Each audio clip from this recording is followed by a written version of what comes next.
Architecture paints the personality of neighborhoods, cities, and countries. It also serves as a reflection of lifestyles, society, and designer perspectives. In this segment of Frame, we go on an adventure and explore the architectural styles in the historic Manville Heights neighborhood in Iowa City. Joining me is realtor and eco-broker Linda Thrasher. Linda, welcome to Frame. Thank you for having me. Oh, it's a pleasure, and thanks for going on this excursion with me. No problem, I'm excited. I know you are. You both love architecture. Obviously, she's in the real estate business, and I know you've seen a plethora of homes. Yes. What makes this neighborhood so special? Manville Heights is special in that it has a beautiful range of all styles of housing, from craftsman to contemporary to mid-century and everything in between, and it's a lovely marriage of all of those styles of architecture. So it's a great palette to walk around and introduce people to different styles of housing. Well, wonderful. You directed me to a website where we've pulled down some information about the different styles, which is why we have our clipboards, and we'll share these interesting homes with you as we go through a walking tour. Yes. All right, you ready?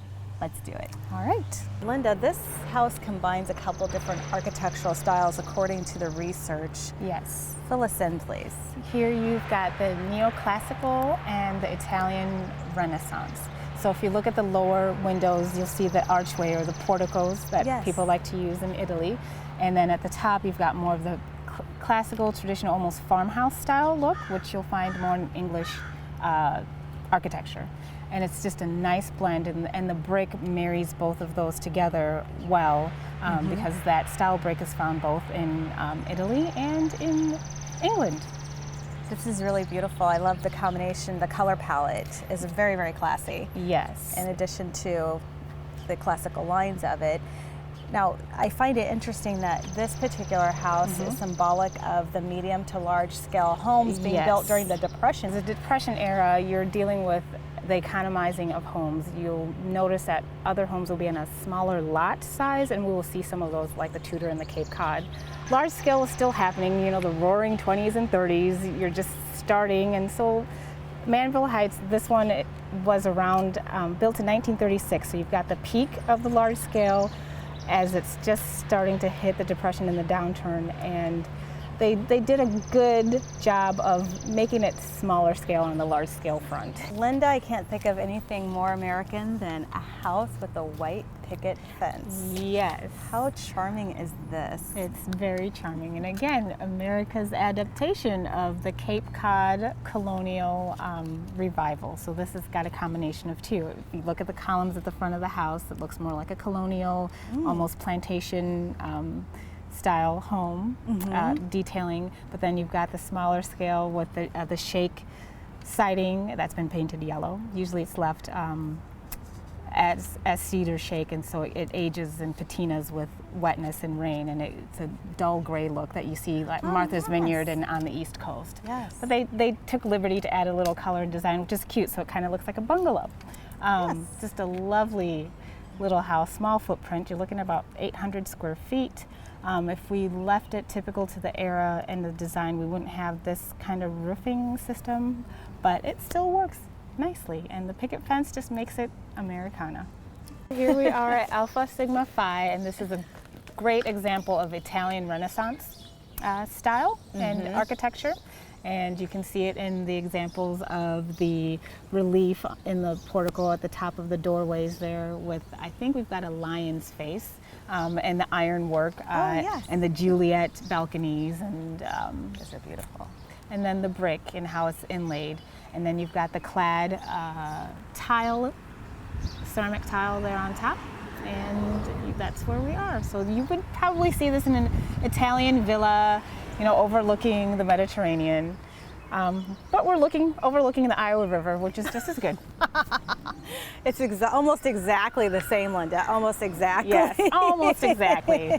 Now, the red doors, would those be something that would be original to this period, or did somebody take creative liberties with having such a strong signature? In that tone of red, probably not. You're going to have more of like a milk paint texture, which is a lighter red, but it works well to really pop the color of the brick. From the Italian countryside to The prairie lands. Yes. Here we are at a beautiful example of a Craftsman prairie style home. Now, Craftsman design and mission design really got popular with Frank Lloyd Wright. He's one of the fathers of Craftsman design and prairie style design in the US. So with prairie and Craftsman design, you really want to fit into your environment. You want the home to blend with its surroundings and to not be like an obstruction to that. And that's the perfect example that we have here with this home. And a classic look for Craftsman style homes are the horizontal windows. Yes. Okay, and then you've got also the cedar shake, once again, and the way the roof is pitched, you've got a certain line where it starts, angled, but then it pops out a little bit to. You see that a little bit to push out the water, and lots of light. There's a need for natural light, which is why you've got the windows situated the way they are on the east and the south end of the homes. And here you've got great detailing with the columns being strong and prominent in the portico and the hanging light fixture, which is reminiscent of that era. This home is stunning. What a way to end our tour. Yes. Please tell us about this house. I feel like I am on a southern plantation in the middle of the Midwest. Yes, this home has several blends. You've got the classical revival with the little French Renaissance and colonial. So really the colonial look here in the US, you were taking the French Renaissance look with the columns and the pillars and the Juliet balcony there in the front and just the round feminine looks. And so here we have a perfect example of the marriage of the classical revival, the French Renaissance, and the colonial look. And that's where I think you get that plantation feel. You're just thinking like it should be somewhere in Georgia or Louisiana. Where's Rhett? Yes. Rhett? How you darling? Mint juleps and Sugar. bocce ball in the yard, just that whole summer in the Hamptons environment. Yes, which would be lovely right now. Yeah. Any parting words, Linda? Well, I would like to say Manville Heights is definitely a great neighborhood to learn about different architectural design and just a history of Iowa City as well. McGowan is a nice little street here, and we call it Writer's Row. Several Pulitzer Prize winners lived on McGowan, and it's a cute little street with a mix of Tudor, more traditional style homes. So if you get a chance, just come out and search it out, and even in your neighborhood, get to know the history of a home, and I think it really helps you get more connected with your surroundings and your space and your neighborhood.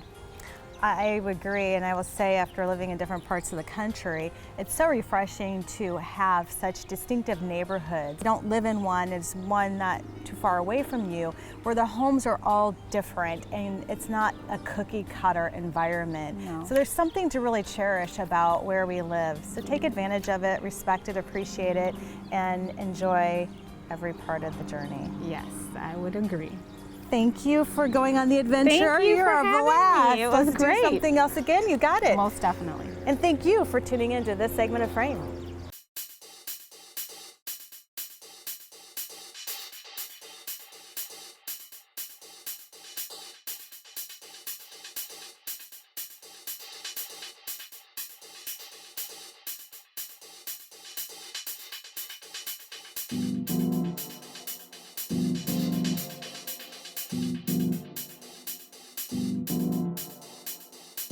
Frame is sponsored by Allegra, Click Marketing Solutions, OPN Architects, Stylefolio Jewelry,